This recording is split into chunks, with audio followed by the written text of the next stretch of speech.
Hi everyone, this is Jennifer's Kitchen. I'm Jennifer and welcome to my channel. Today I'm going to be making sofrito. This to Puerto Ricans is our base. This is what we start all our food with. Well, not all of it, but especially like rice, certain food dishes that we need this base to give real substance or flavor to our food. So this is, without this, it's like food would be bland without this. This is what actually gives our food its real great flavor. So it's very easy to make, and you can actually store it and keep it for later on. When you just need it, you can keep it in the fridge, you can keep it in the freezer, take it out, use it when you need it. So let me tell you. First, you need garlic, green pepper or red pepper. I prefer the green pepper. Onions. I'm gonna use 3. I took out a 4th one just in case. And this is Recao.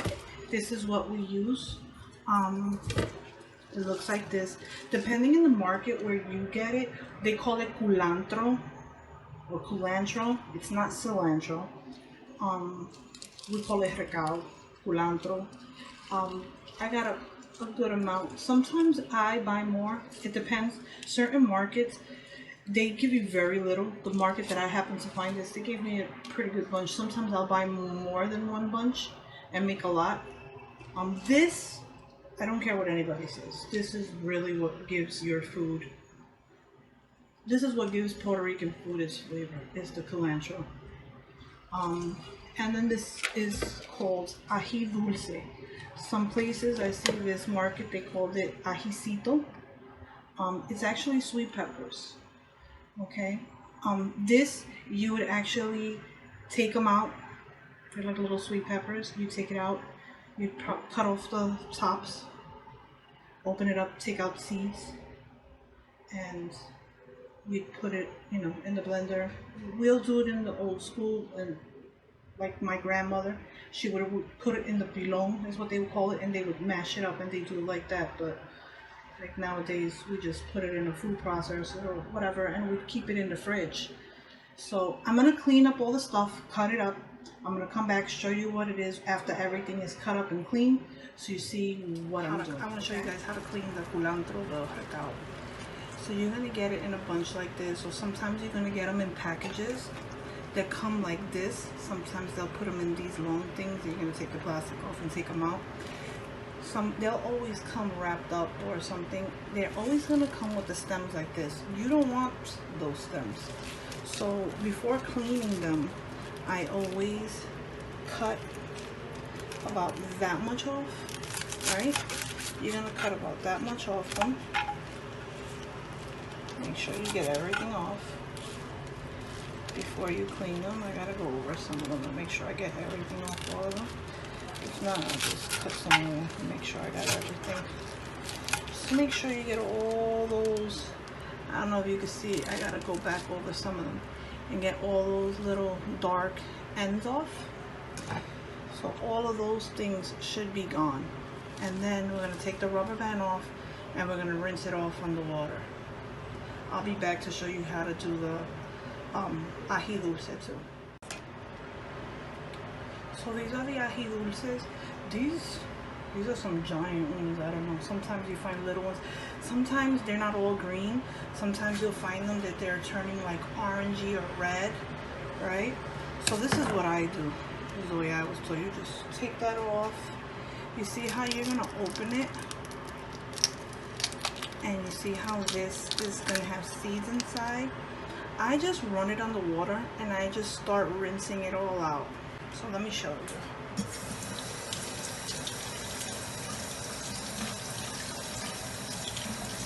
So you keep rinsing it out and get everything out. And then you would just put it aside. So you see how I rinsed it all out and everything is out and clean? That's what you should be putting in there. So let me clean the rest of them and then I'll get back to you. Okay, so I have everything washed and prepped, right? So I cut up the onions, here's the garlic, I got some green pepper. I didn't get too crazy with the pepper, only because this is the problem. Your culantro or your recao, right? Your main ingredient in this to give your food real flavor is your recao or your culantro and your onions and your garlic. Now your peppers, if you start adding too much pepper beforehand, it'll almost take away the flavor of your recao, and it almost like dulls the flavor. So what I do is, less is more. I do the main stuff first, which is like onion, garlic, and the culantro first, the recao, and then I start adding the other stuff. If I feel that later on, like after I've added all this stuff, I need to add more, I will. But, and not only that, since I'm already adding the ají dulce or the ajicitos, whatever you want to call it, this already is a pepper. So I don't add too much of the other pepper because it can dull it. And then some people also add red pepper. Everybody's different. Everybody does it differently. Sometimes I'll also add red pepper, but for some reason I seem to like it this way. I'm not a big fan of the red pepper. Doesn't really do nothing for me. I know some people won't be able to find ají dulce or ajicitos in their neighborhood. It's fine. You don't have to use it. I'm just going by like old school, the way they did it back in the day. I didn't clean this one good. Let me fix this. So this is the real way. Like, this is what they use back home in Puerto Rico. This is the way my grandmother did it. This is the way she taught me. Matter of fact, as a kid, she couldn't clean these things out. For some reason, she was somehow allergic to them, or the seeds inside. So she'd ask me if I could clean them out for her, because for some reason it bothered her, and it also gave her what we call fatiga. It was some sort of asthma. You can almost feel it in your chest when you start to clean them out, because I guess it is some sort of a pepper, but no, it's not spicy. It's sweet. It's a sweet pepper. So it's gonna if you start adding too much pepper, it's gonna overpower it, and it's almost gonna it's gonna dull your sofrito. So I start to do my sofrito with these things first, and then I start to add, I mean, even though when I'm doing it, I add them all together little by little, so it incorporates at the same time. But what I'm saying is, I don't add too much of the peppers first. If I feel that later on, after I smell it, if it needed a few more, then I'll add some more. So let me get my food processor. You can do this in food processor, you can do this in a blender, it's up to you. Let me get my food processor and I'll show you what I mean. So what we're gonna do first is, I start out with like the wet ingredients, but you know what I do? I add a little water. So let's add a little water first to get it started.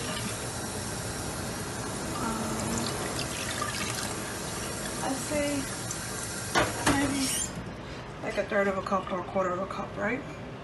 So I'll start out with like my onions and a little bit of garlic first, and I get that going.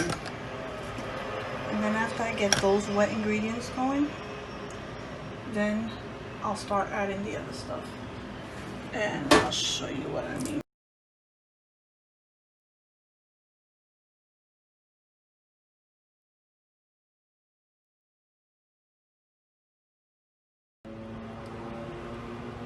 So I don't know if you can see how it's like watery. Alright, now I'm gonna start putting the rest of it in there, and maybe now I'll add some of the recao. And see, you might need to add some more water to this. I'm thinking it's a little too dry. You can eyeball it.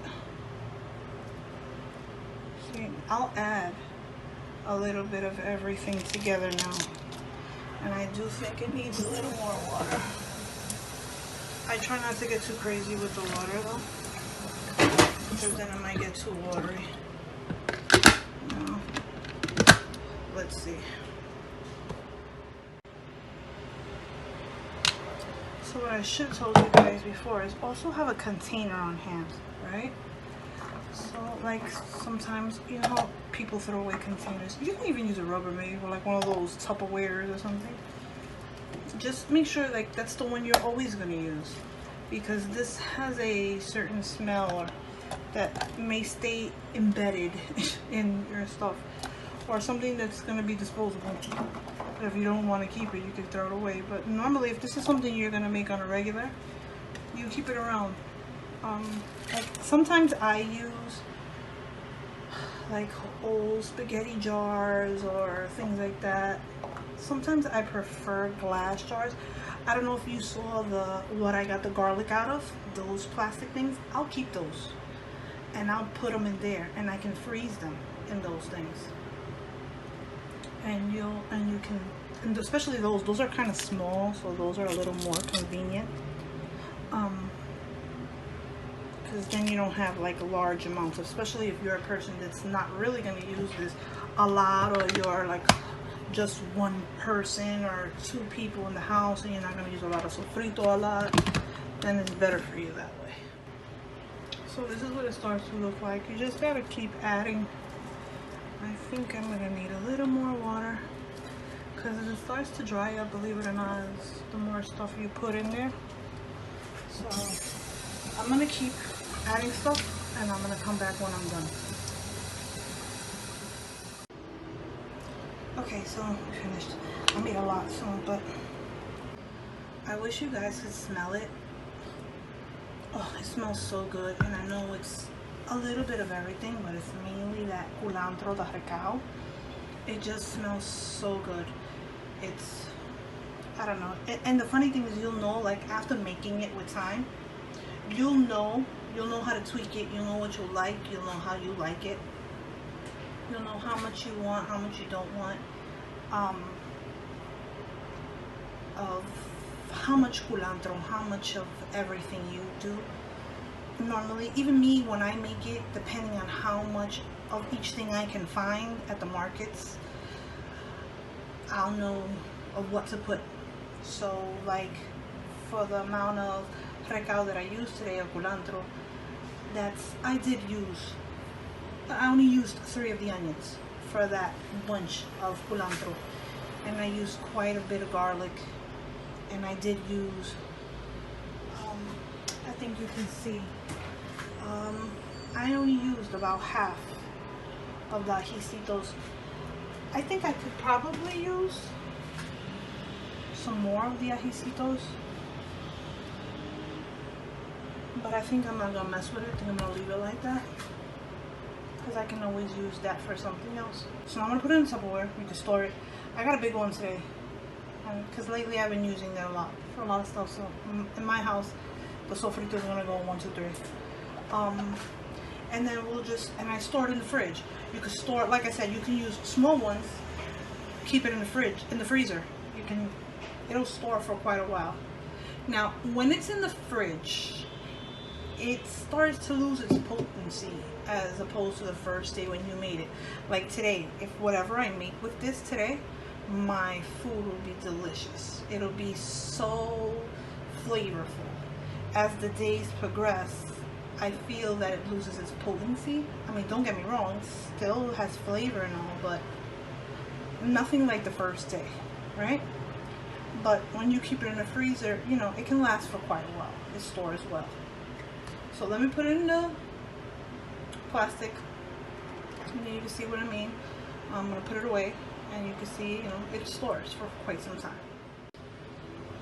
So it was perfect.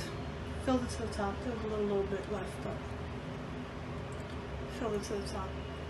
It should be, you know, this one, when I do it in the ninja, comes out sort of watery, but you can still see little pieces of things, but it's still somewhat watery. To me, I don't know, it just comes out a little more flavorful that way, as opposed to if I put it in a blender, like a the regular Ninja blender.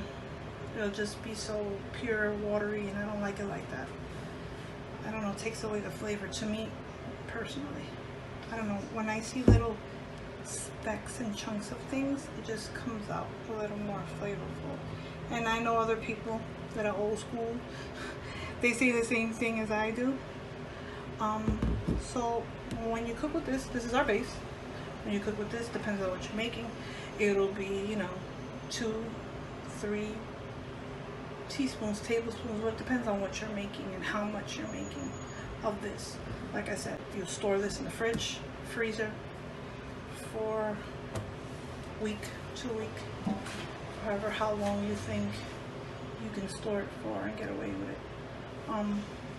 I think this size in my house, the last time I was able to pull it off for 2 weeks in the fridge. And you'll start to see, it'll start to turn color. It'll get a little darker the longer it's in the fridge. It won't be this light. So, and that's normal.